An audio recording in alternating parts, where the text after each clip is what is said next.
비가 오는 것도 아니고 그렇다고 맑은 것도 아닌 저녁이었다. 서울역 뒤편 골목은 늘 그렇듯 바빴다.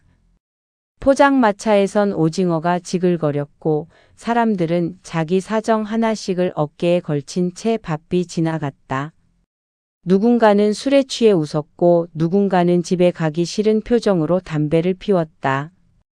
그 틈에 사내 하나가 국밥집 문을 밀고 들어왔다. 중절모는 아니었지만 괜히 모자를 푹 눌러쓴 그 사내는 어딘가 사연이 있어 보였다. 국밥집 아주머니는 단번에 알아봤다. 어머, 김 선생. 또 오셨어요? 사내는 괜히 헛기침을 했다. 또 오긴 뭘 또 와요. 사람이 배고프면 올 수도 있지. 그저께도 오셨고 어제도 오셨잖아요. 아주머니는 기억력이 너무 좋아. 장사하는 사람이 그러면 안 돼. 아주머니는 피식 웃으며 뚝배기를 올렸다. 사내의 이름은 김도훈, 42. 동네 사람들은 그를 김 선생이라 불렀지만 사실 선생은 아니었다. 예전에 무역회사 경리부에서 오래 일했고 지금은 작은 전파사 일을 봐주며 살고 있었다. 계산이 빠르고 글씨를 반듯하게 써서 다들 선생님 같다고 부를 뿐이었다.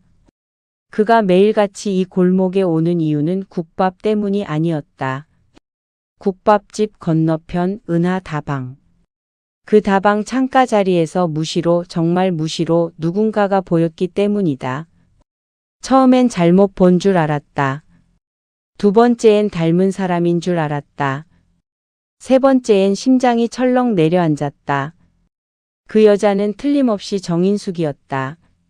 25에 헤어지고 15년 넘게 소식이 끊긴 사람. 젊은 날엔 목소리만 들어도 하루가 다 환해지던 사람. 결혼 소문만 어렴풋이 들었고 그 뒤론 어디서 어떻게 사는지조차 알 수 없었던 사람. 그런데 그 여자가 서울역 뒤편 다방에 무시로 나타나고 있었다. 처음 발견한 날 도우는 다방 앞 전봇대 뒤에 숨어 있다가 지나가던 초등학생들에게 아저씨 뭐해요? 라는 질문을 3번이나 들었다. 둘째 날에는 너무 오래 서 있다가 파출소 순경에게 불심 검문을 당했다. 셋째 날에는 국밥집 아주머니가 아예 말했다. 좋아하는 여자 있으면 들어가서 말을 걸어요. 도우는 펄쩍 뛰었다. 누가 좋아해요? 아닙니다. 전 그냥 저 다방 믹스커피 맛이 궁금해서. 커피 맛이 궁금한 사람이 왜 전봇대 뒤에서 눈물 훔쳐요? 눈물 아니고 하품입니다. 하품을 그렇게 가슴 아프게 해요? 도우는 그날 국밥에 후추를 너무 많이 쳐서 기침만 하다가 나왔다. 인숙은 예전 그대로이면서도 예전과 달랐다. 젊은 날엔 동네 미용실 앞을 지나가기만 해도 시선이 쏠리던 여자가 있었다면 인숙은 그런 종류의 미인이 아니었다. 대신 오래 봐야 더 생각나는 얼굴이었다. 눈웃음이 살짝 늦게 번지고 말을 할 때 꼭 상대 말을 끝까지 듣던 사람. 그런 사람은 헤어진 뒤에도 오래 남는다. 도훈이 기억하는 마지막 인숙은 울고 있었다. 부산행 완행 열차가 들어오던 플랫폼. 도훈은 그때 가진 것 없는 청년이었다. 인숙은 집안에서 정해준 약혼 이야기에 지쳐 있었고 둘은 도망치듯 만나고 또 싸우고 화해하기를 반복했다. 그러다 결국 가진 것 없는 사랑은 가진 것 많은 현실을 이기지 못했다. 도훈 씨는 맨날 나중에만 말해요. 그때 인숙이 했던 말이 아직도 귀에 남아 있었다. 조금만 기다리자. 내가 자리 잡으면, 형편이 나아지면, 그때 가서. 그 말들이 얼마나 비겁한 미루기였는지 도훈은 인숙이 떠난 뒤에야 알았다. 그 후 그는 결혼을 못했다. 못한 건지 안 한 건지는 스스로도 잘 몰랐다. 맞선도 몇 번 받고 동네 교회 권사님이 소개도 해줬지만 번번이 실패했다. 한 번은 상대 여성이 차를 마시다 말고 물었다. 아직 잊지 못한 분이 계시죠? 도우는 놀라서 컵을 떨어뜨렸다. 그게 얼굴에 그렇게 써 있습니까? 네. 거의 신문 전면 광고처럼요. 그날 이후 그는 소개팅 자체를 끊었다. 며칠을 망설이던 도우는 결국 큰 결심을 했다. 오늘은 말 건다. 누구에게 선언한 건지는 모르겠지만 그는 아침부터 양복을 꺼냈다. 오래 입지 않아 광택이 미묘하게 촌스러웠고 어깨엔 시대의 먼지가 쌓여 있었다. 넥타이도 맸다. 문제는 넥타이가 너무 오래돼서 매듭을 짓는 법을 까먹었다는 것이었다. 결국 옆집 사는 중학생 영수에게 도움을 청했다. 아저씨 소개팅 가요? 아니. 그럼 면접? 아니. 장례식? 야. 영수는 킥킥 웃으며 넥타이를 매줬다. 근데 아저씨 너무 힘줘서 더 이상해요. 뭐가? 사랑은 자연스러워야죠. 너 중학생 맞냐? 저희 반에 벌써 3 커플 있어요. 도우는 순간 세상이 잘못 돌아간다고 생각했다. 양복을 차려입고 다방 앞까지 간 그는 문고리를 잡고도 10분을 서 있었다. 그때 마침 안에서 종업원이 나왔다. 들어오실 거예요? 말 거예요? 예? 어제도 오셨고 그제도 오셨잖아요. 창가 쪽 손님 보러 오시는 거 아니에요? 도우는 화들짝 놀랐다. 그렇게 티가 났습니까? 서울역 비둘기들도 알아요. 그 말에 도우는 마지막 자존심까지 털린 얼굴로 다방 안으로 들어갔다. 문이 열리며 달그락 종소리가 났다. 인숙이 고개를 들었다. 둘이 눈이 마주쳤다. 세상에는 오래전에 끝난 줄 알았는데 여전히 끝나지 않은 것이 있다. 눈빛 하나, 이름 하나, 잠깐 멎는 숨 하나 같은 것들. 인숙이 먼저 웃었다. 도훈 씨 맞죠? 도훈은 미리 준비한 말이 전부 날아갔다. 원래는 오랜만입니다 정도를 말하려 했다. 그런데 입에서 나온 건 전혀 다른 말이었다. 국밥 드셨어요? 인숙은 한참 그를 보다가 웃음을 터뜨렸다. 정말 그 옛날처럼 여전하시네. 제가 원래 식사 안부를 중요하게 생각합니다. 그러게요. 예전에도 중요한 말은 못하고 늘 엉뚱한 말만 했죠. 그 말이 농담처럼 들렸지만 도우는 괜히 가슴이 찔렸다. 둘은 마주 앉았다. 커피가 나왔고 티스푼이 잔 가장자리를 맴돌았다. 처음 몇 분은 날씨 얘기, 건강 얘기, 서울 물가가 너무 비싸다는 얘기 같은 것만 오갔다. 15년 만에 만난 사람들이 정작 제일 하고 싶은 말은 못하고 가장 덜 중요한 얘기만 늘어놓는 건 참 이상한 일이다. 그러다 인숙이 먼저 물었다. 결혼은 하셨어요? 도우는 고개를 저었다. 못했어요. 왜요? 도우는 잠시 웃었다. 바보 같아서. 인숙이 시선을 내렸다. 저는 했어요.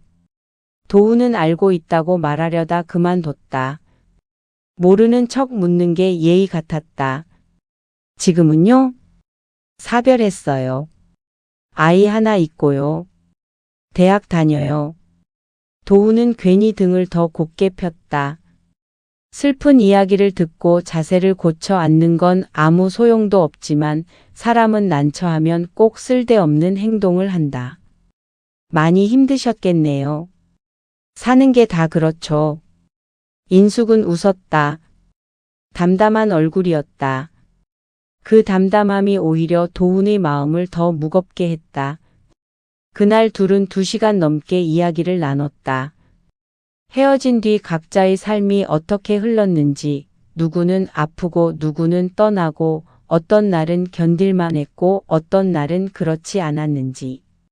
시간은 그들에게 친절하지 않았지만 그렇다고 완전히 잔인하지만도 않았다. 적어도 다시 이렇게 마주 앉을 기회는 주었으니까. 문제는 그 다음부터였다. 도훈의 가슴에 오래 죽은 줄 알았던 것이 다시 살아났다. 그것은 청춘의 불꽃 같은 건 아니었다. 조용하지만 더 질긴 감정이었다. 웃고 있다가도 문득 목이 메는 그런 종류의 마음. 그는 무시로 인숙을 만났다. 정말 무시로. 점심때 다방에서 한 번, 저녁에 남대문 시장 입구에서 한 번, 주말엔 종로 음악다방 앞에서 한 번. 둘은 만나면 별 얘기를 다 했다. 치약은 소금 들어간 게 낫다는 둥, 버스 안내양이 없어진 뒤로 세상이 삭막해졌다는 둥, 요즘 젊은이들은 왜 다 청바지를 찢어 입는지 모르겠다는 둥. 그런 사소한 말들이 쌓이면서 15년의 공백이 조금씩 메워졌다. 그런데 사람 마음이 우습게도 다시 가까워질수록 오히려 겁이 났다. 도훈은 인숙 앞에서 자꾸 우스운 실수를 했다. 어느 날은 멋있어 보이겠다고 빵집에서 소보로빵 대신 이름도 어려운 서양식 빵을 샀다가 계산할 때 발음을 못해 얼굴이 새빨개졌다. 크루아 하다가 점원이 그냥 그 버터빵 드릴까요? 라고 해서 체면을 구겼다. 또 어느 날은 인숙에게 젊어 보인다는 말을 듣고 괜히 미용실에서 펌머 비슷한 걸 했다가 동네 아주머니들 사이에서 김 선생 웬 대학 가수냐 소리를 들었다. 하이라이트는 향수 사건이었다. 인숙이 비누 냄새가 좋네요 라고 한 말을 곡해한 도훈은 다음날 시장에서 파는 짙은 향수를 들이부었다. 결과는 참혹했다. 인숙은 다방에 앉자마자 콜록거렸다. 도훈 씨 혹시 오늘 공장 다녀오셨어요? 왜? 화학약품 냄새가. 그날 이후 도훈은 다시 향수를 쓰지 않았다. 인숙에게도 사정은 있었다. 대학생 아들 민우는 어머니가 누군가를 다시 만나는 걸 못마땅해 했다. 대놓고 반대하지는 않았지만 표정이 늘 시큰둥했다. 엄마가 지금 연애할 나이야? 그 말을 들은 인숙은 단호히 대꾸했다. 그럼 몇 살부터 몇 살까지냐? 주민센터에서 정해주니? 민우는 말을 잃었다. 하지만 속으로는 불안했다. 어머니가 또 상처받을까봐. 괜히 이상한 사람에게 마음 주고 힘들어할까봐. 도훈은 이상한 사람은 아니었지만 민우 눈에는 썩 믿음직해 보이지 않았다. 말끝마다 머뭇거리고 엄마 앞에만 서면 컵도 제대로 못 드는 중년 남자. 게다가 한 번은 집 앞까지 바래다 주다가 긴장한 나머지 자기 자전거가 아닌 남의 자전거를 끌고 가 경찰서 직전까지 간 적도 있었다. 민우는 혀를 찼다. 저 아저씨 괜찮은 거 맞아? 인숙은 웃으며 말했다. 괜찮아. 원래 좀 서툰 사람이야. 너무 서툴잖아. 그래도 나쁜 사람은 아니야.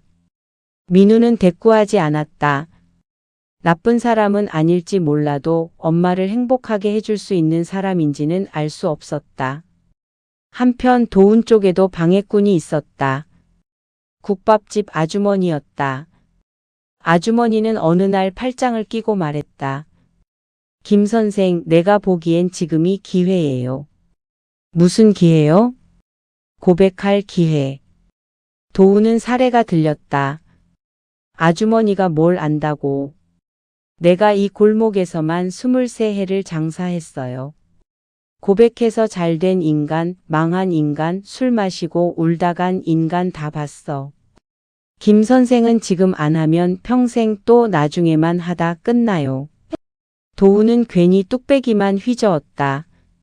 근데 사람 마음이란 게 그렇게 쉽게 되는 게 아니잖아요. 그럼 어렵게 하세요. 왜? 꽃을 들고 하든 반지를 들고 하든 국밥 2그릇을 들고 하든. 왜 자꾸 국밥을 끼워 넣어요? 아주머니는 한숨을 쉬었다. 김 선생은 평생 로맨스를 밥처럼 하네. 그러던 어느 날 도훈은 뜻밖의 소식을 들었다. 인숙이 서울을 떠날지도 모른다는 것이었다. 민우가 지방으로 취직할 가능성이 생겼고 인숙도 그쪽으로 내려가 함께 살 생각을 하고 있다는 말이었다. 아직 확정은 아니지만 마음은 기운 듯했다. 그 말을 들은 날 도훈은 하루 종일 전파사 계산을 틀렸다. 손님이 건전지 2개를 샀는데 5개 값을 받고 라디오 수리 맡긴 사람에게 영수증 대신 연탄 배달 전화번호를 적어줬다. 사장은 고개를 갸웃했다. 김 형님 어디 편찮으세요? 도훈은 멍하니 말했다. 사람이 떠날지도 모른대. 사장은 잠깐 생각하더니 고개를 끄덕였다. 그럼 붙잡아야죠. 붙잡는다고 붙잡힙니까? 안 붙잡으면 더 안 붙잡히죠. 놀랍게도 세상은 가끔 국밥집 아주머니와 전파사 사장 같은 사람들을 통해 진실을 말해줬다. 그날 밤 도훈은 잠을 이루지 못했다.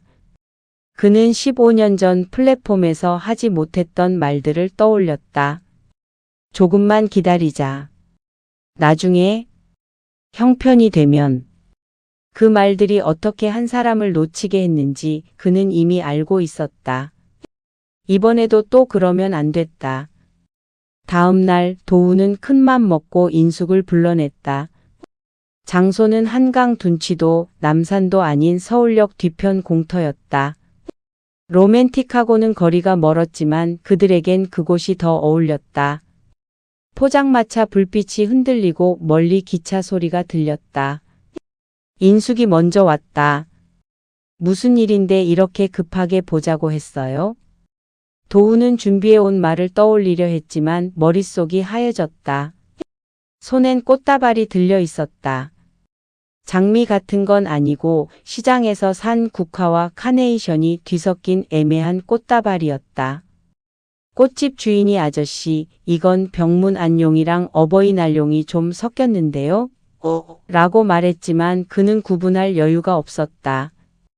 인숙이 꽃다발을 보고 웃음을 참았다. 이건 무슨 뜻이에요? 도훈은 귀까지 빨개졌다. 꽃은 맞잖아요. 맞긴 하죠. 내가 이런 걸 잘 못해서. 알아요. 그 한마디가 도훈의 등을 떠밀었다. 그는 한참을 망설이다가 결국 가장 자기다운 방식으로 말했다. 인숙 씨. 나 여전히 당신 생각을 해요. 인숙의 웃음이 멈췄다. 도훈은 떨리는 목소리로 계속 말했다. 예전엔 내가 너무 어렸고 겁이 많았어요. 사랑하면서도 자꾸 미뤘어요. 나중에만 말했어요. 그게 당신 얼마나 외롭게 했는지 이제 알아요. 바람이 조금 불었다. 포장마차 천막이 살짝 흔들렸다. 지금도 솔직히 겁나요. 이 나이에 무슨 소리를 하나 싶고 괜히 폐 끼치는 건 아닌가 싶고 또 놓치면 어쩌나 싶고 다 겁나요. 근데 더 무서운 건 또 아무 말도 안 하고 당신 보내는 거예요. 인숙은 가만히 듣고 있었다. 같이 살자는 말 당장 하자는 건 아닙니다. 내가 그렇게 무책임한 사람은 아니니까. 다만 이번엔 도망치지 않고 말하려고요. 당신이 서울을 떠나더라도 내가 갈 수 있으면 가고 기다릴 수 있으면 기다리고 필요하면 옆에서 천천히라도 있고 싶어요. 그는 숨을 한 번 고르고 거의 들릴 듯 말 듯 덧붙였다. 한 번만, 이번 한 번만 나를 늦지 않은 사람으로 봐주면 안 될까요? 인숙은 한동안 아무 말이 없었다. 도훈의 심장은 터질 것 같았다. 그 짧은 침묵이 15년보다 길게 느껴졌다. 그때 뒤에서 누군가 헛기침을 했다. 둘이 동시에 돌아보니 민우가 서 있었다. 엄마, 집에 안 와서 나와봤는데? 그리고 그의 시선이 병문안과 어버이날 사이쯤 어딘가에 있는 꽃다발로 향했다. 아저씨, 그 꽃은 좀 심각한데요? 도훈은 그 상황에서도 얼굴이 새빨개졌다. 인숙은 결국 웃음을 터뜨렸다. 한참 웃다가 눈가를 닦더니 도훈을 보았다. 정말 여전하네요. 좋은 뜻으로 받아들이겠습니다. 아니요. 이제는 좋은 뜻이에요. 민우는 잠시 두 사람을 번갈아 보더니 못 말리겠다는 듯 한숨을 쉬었다. 엄마가 좋으면 저도 반대 안 해요. 대신 아저씨. 왜? 이번엔 미루지 마세요. 그 말은 예상치 못한 일격이었다. 도훈은 천천히 고개를 끄덕였다. 안 미룰게. 인숙은 그제야 조용히 말했다. 나도 무서웠어요. 또 누군가를 믿는 게. 도훈은 아무 말 없이 그녀를 바라봤다. 근데 이상하죠. 사람 마음이 다 끝난 줄 알았는데 어느 날 무시로 살아나더라고요.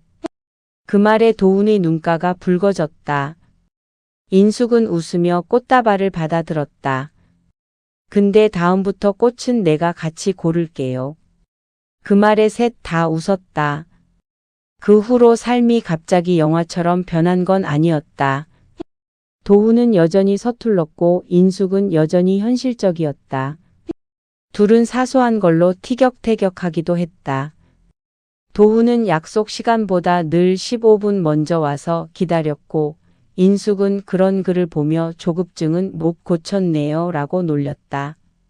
시장에 함께 가면 도훈은 괜히 무거운 걸 다 들겠다고 나섰다가 다음 날 허리를 붙잡았고 인숙은 폼은 혼자 다 잡더니 하며 파스를 붙여줬다. 민우도 조금씩 마음을 열었다. 처음엔 아저씨라고 부르다가 나중엔 김 아저씨가 되었고 아주 나중엔 한 번쯤 같이 식사하시죠라고 먼저 말하는 날도 왔다. 그 변화는 작지만 결코 작지 않았다. 봄이 왔고 여름이 갔다. 둘은 대단한 약속 없이 무시로 만나고 무시로 웃고 무시로 서로를 챙겼다. 청춘처럼 뜨겁지는 않아도 더 오래가는 온기가 그들 사이에 생겼다. 어느 늦가을 저녁 도훈과 인숙은 다시 서울역 근처를 걸었다. 오래전 헤어졌던 플랫폼이 멀지 않은 곳이었다. 도훈이 말했다. 예전엔 여기만 오면 숨이 막혔어요. 인숙이 조용히 물었다. 지금은요? 도훈은 잠시 생각하다 웃었다. 지금은 다시 살아난 것 같아요. 인숙은 걸음을 멈췄다. 그리고 아주 자연스럽게 아주 오래전부터 그래 왔던 것처럼 그의 팔짱을 꼈다. 도훈 씨. 예. 우리 나이엔 사랑이 대단한 말로 오는 게 아니더라고요. 그렇죠. 아픈데 없냐고 묻는 말, 밥 먹었냐고 묻는 말, 늦게 들어가면 걱정되는 마음 그런 걸로 오더라고요. 도훈은 천천히 고개를 끄덕였다. 그는 젊은 날 사랑을 너무 큰 결심으로만 생각했다. 그래서 자꾸 미뤘다. 형편이 되어야 하고 용기가 완벽해야 하고 미래가 확실해야 한다고 믿었다. 하지만 지금 그는 알았다. 사랑은 완벽할 때 하는 것이 아니라 불완전한 채로 옆에 서는 일이라는 걸. 인숙이 작게 웃었다. 근데 하나는 아직도 궁금해요. 뭡니까? 그날 다방에서 처음 다시 만났을 때 왜 첫마디가 국밥이었어요? 도훈은 민망한 얼굴로 하늘을 봤다. 보고 싶었다는 말을 못해서요. 인숙은 한동안 말이 없었다. 그러다 조용히 그의 손등을 덮었다. 이제는 해도 돼요. 기차 지나가는 소리가 멀리서 들려왔다. 도훈은 떨리는 숨끝에 늦었지만 늦지 않게 말했다. 보고 싶었어요. 오래. 인숙은 대답 대신 그의 손을 꼭 잡았다. 서울의 저녁은 여전히 분주했고 사람들은 각자 사는 방향으로 걸어갔다. 누군가는 헤어지고 누군가는 놓치고 또 누군가는 너무 늦었다고 생각했을 것이다.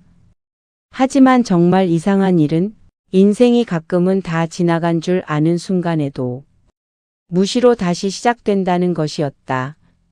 아주 조용하게, 아주 평범하게, 그래서 더 깊게.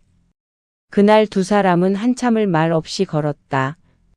서로의 속도에 맞춰 너무 빠르지도 너무 늦지도 않게. 마치 오래 돌아 이제야 같은 계절 안으로 들어온 사람들처럼